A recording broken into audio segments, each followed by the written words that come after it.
Hii ni Uhondo TV, mimi ni Fadhili Komba na ripoti kutokea makao makuu ya nchi ambapo Wizara ya Mawasiliano imeendelea kutoa elimu kuhusu usalama mtandao kwa wanafunzi wa shule za sekondari jijini Dodoma. Na leo Oktoba 10 mwaka 2025 ikiwa ni sehemu ya maadhimisho ya mwezi wa usalama mtandao duniani. Hapa amesema mtandao wa kijamii anatumia kwa ajili ya kuburudisho, kuangalia vichekesho na vitu vingine, lakini wengine wanatumia hiyo mitandao vibaya. Mwingine anaweza kutumia hiyo mtandao kukutapeli. Mwingine anaweza kutumia hiyo mtandao kumchafua mtu mwingine. Au mwingine anaweza kutumia huo mtandao kupotosha, kutuma taarifa ambayo sio sahihi. Na kwa sababu wewe unamfuatilia kwenye mtandao, unaona kwa sababu huyo ametuma basi hii taarifa ndio sahihi. Kosa nyingine tunasoma taarifa za mule, nyingine sio za kweli, nyingine ni za kweli. Sasa inabidi tujifunze ni namna gani unajua taarifa hii ni ya kweli na hii si ya kweli.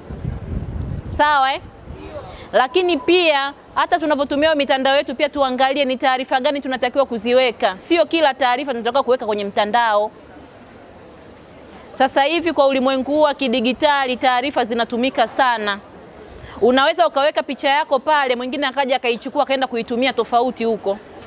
Lakini mtu akiangalia anaona sura ya kwako, lakini kile kitu sio wewe uliyeifanya. Kwa hiyo pia tuwe makini, tunakuja kusisitiza ili tujue wakati unataka kuweka picha yako kwenye mtandao wa kijamii lazima ujiulize kwa nini unaweka. Kama unatumia Facebook, umeamua kuweka picha yako Facebook, lazima ujiulize kwa nini unaweka ile picha Facebook.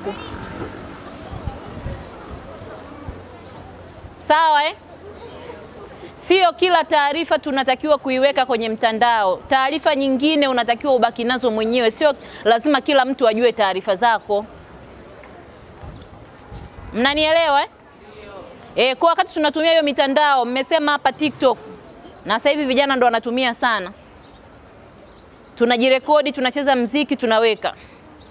Tunajirekodi, tunazungumza hiki au tunapati hii, tunaweka.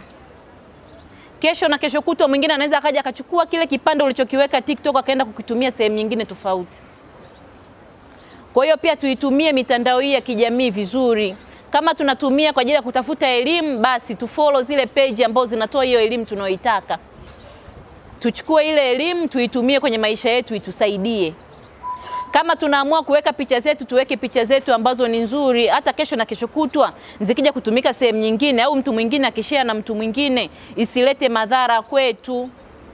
Mnanielewa Ndio hapo pia tunarudi, tuna sheria ya ulinzi wa taarifa binafsi, tunaijua, ambayo inataka kuhakikisha tunalinda taarifa zetu binafsi zinalindwa. Taarifa binafsi ni zile taarifa ambazo zinakutambulisha wewe au zinatambulisha utu wako, na ikitokea zikatumika vibaya, zinaweza zikaleta madhara kwako, kwa wazazi wako au kwa familia yako. Inaweza ikawa picha yako, yanaweza kuwa majina yako. Sawa Kwa hiyo ndio maana nimesema hata tunavyoweka picha kwenye hii mitandao tunayoitumia tuangalie tunaweka picha za namna gani. Lengo la kuweka picha hizo ni nini? Je, ni lazima kuweka? Tusipoweka nini kitatokea? Kwa kama kuna ulazima wa kuweka tuweke, lakini kama hakuna tusiweke. Na hata hizo tunazoziweka tuzipime kwanza. Ikitokea mtu mwingine kaiona, je, inaleta star kwako? Lakini sio wewe tu kuweka za kwako, pia kutumia za watu wengine. Inawezekana umeingia kwenye mtandao, umekuta kuna taarifa, kuna mtu umemfollow, ameweka video yake pale au ameweka picha yake pale. Unaweza ukaichukua ile picha ukaenda kuitumia sehemu nyingine, ukashare na magrupu mengine. Lakini kuchukua picha ya mtu na kwenda kushare na watu wengine ni kosa kisheria. Mnanielewa Kesho na kesho kutwa isije sheria hii ikawabana. Ikatokea ukaingia kwenye kesi kwa sababu tu ulikuwa ujui unatakiwa kutumia namna gani mitandao tulionayo. Tusishare taarifa za watu kwenye mitandao. Labda kama yule mtu mwenye taarifa yake amekuruhusu. Mnanielewa Kwa hiyo ikitokea hata kama picha, hata kama ni ya dada yako, unataka uiweke kwenye status yako labda WhatsApp, unataka uiweke Facebook, hakikisha umemshirikisha dada yako, unamuuliza nataka niweke picha yako hii kwa lengo hili, yeye akubali. Sawa hata kama ni ya rafiki yako. Mnanielewa? Tuna sheria ya ulinzi wa taarifa binafsi itakuja kuwasumbua. Sasa hivi kila taarifa ya mtu ni mali yake mwenyewe. Jina lako ni mali yako, sura yako ni mali yako, picha yako, taarifa zako zote zinazokutambulisha wewe ni mali yako binafsi. Kwa usikubali mtu mwingine akatumia taarifa zako vibaya. Wengine wanatumia picha kuwadhalilisha watu kwenye mitandao. Uwezi jua kesho na kesho kutwa inaweza ikatumika ya kwako. Akakuaibisha kwenye mtandao, lakini pale akuaibishi wewe tu, anaaibisha pia na familia yako. Unafikiri wazazi watajisikiaje wakikuta picha yako huko mbaya kwenye mtandao? Watajisikia vibaya. Kwa tumekuja kuhamasisha, tunajua watoto wa sekondari wengine tuna simu nyumbani, wengine tunatumia simu za wazazi. Tuhakikishe katika matumizi ya simu tunatumia vizuri. Na umri wa utu uzima ni kuanzia miaka 18 na kuendelea. Chini ya umri huo, matumizi yako yote ya vifaa vyote vya kielektroniki lazima yasimamiwe na nani? Na mzazi. Tusitumie vifaa vibaya. Na nielewe?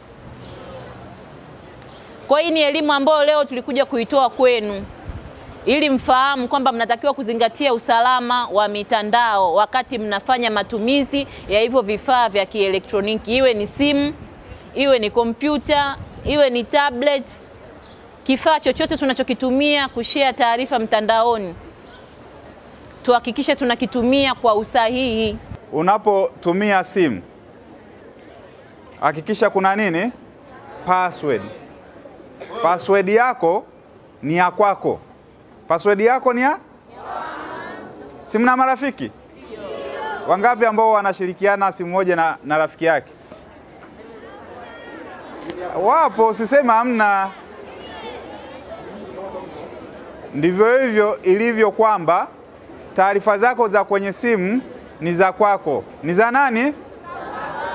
Wengine najua mna simu janja, wengine mna simu janja. Lakini hata ambao hawana simu janja, kuna ujumbe ambao unakuta wanatumiwa. Labda mama yako akutumia hela, hapo umetumiwa hela, kuna message inayosema kwamba hiyo hela tuma kwenye huo. Mnafanyaje? Kuna mtu alishatuma. Nimtaje? Nimtaje? Mbona yule pale alishatuma? Kaniangalia mwenyewe kajificha. Kwa hiyo unapokuwa umekutana na huo ujumbe, unachotakiwa kufanya ni nini? Mnajua? Mnafanyaje? Wewe mwenye maana niambie. Huwa mnatuma hela, si ndio? Sasa usitume hiyo hela. Hiyo hela ni ya matumizi yako. Kwa nini umtumie mtu usiyemjua? Kwa hiyo jiridhishe kwanza yule mtu anayekutumia ujumbe huo ni nani? Sawa Alafu ukisha jiridhisha, ukiona ni tapeli au kuna viashiria vya utapeli, unaweza kumwambia mzazi au mwenyewe ukaituma sehemu husika. Kuna namba pia inapokea hayo malalamiko ya hao matapeli. Hiyo namba ni 150 40. 150? Kwa hiyo unachukua ile namba kama ilivyo, unatuma tu kwenye message kwenda hiyo namba 150. Wewe waza chakula, lakini kuna siku utanikumbuka. Usimwamini rafiki yako, usimwamini ndugu yako, usimwamini mdogo wako wala jirani yako. Kwa nini? Mnajua madhara yake? Mimi nikikupa password ya simu yangu au nikakutumia picha ya kwangu, siwezi jua wewe unaenda kufanya nini. Wewe nimekutumia picha yangu, si ndio? Wewe ni rafiki yangu. Kesho na kesho kutwa tumefanyaje? Tumegombana. Wewe unaweza ukasema kwamba ngoja nimkomoe wewe mshenzi, ukaituma. Madhara yake mnayajua. Tuna muda mfupi, lakini hapo kuna adhabu, kuna vifungo na kuna kumdhalilisha mwenzio. Kwa hiyo tusifikie wapi? Kwa hiyo ndo maana nakwambia usimwamini mtu, kwa sababu hata wale tunaowasiliana kwenye simu janja, kwenye WhatsApp, Facebook, TikTok, Instagram, unapokuwa umetumiwa ujumbe na kuna kalinki pale, kama wazungumzaji waliopita walivyozungumza, ni kwamba jiridhishe, mimi Bukori na kutumia linki. Unajua hiyo linki ina nini?